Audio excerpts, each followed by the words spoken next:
Thank you, Neha. 7,000.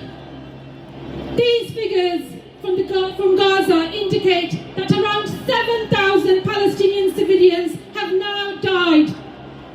7,000, almost half of whom are children. Although after last night, this is likely to be even higher. The back and forth over the accuracy of the death count has been a chilling distraction from the true issue, the killing themselves.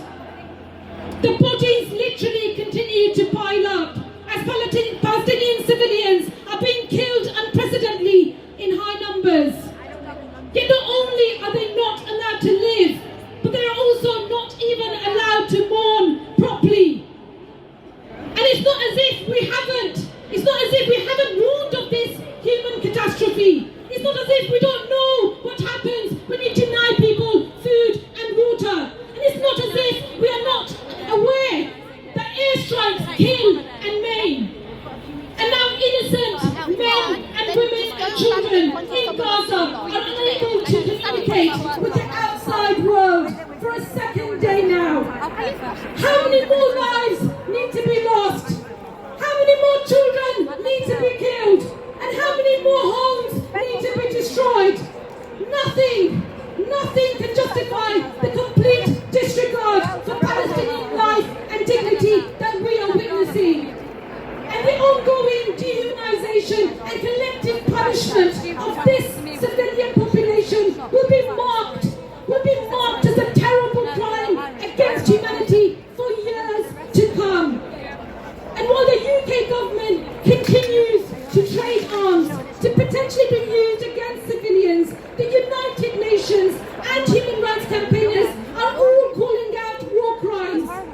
And despite the level of complicity from global powers and the attempts to isolate, even silence, the cries of human suffering while censoring human compassion, I want to say this, that our solidarity, our sense of humanity will not be crushed. We demand nothing short of an immediate ceasefire and an end to the siege of Gaza. And who are we? Who are we? And what do we stand for? Whilst we are increasingly being maligned by those seeking to justify the unjustifiable, the answer is very clear. We are the people of all around the world, from all faiths, from all ethnicities, from all backgrounds.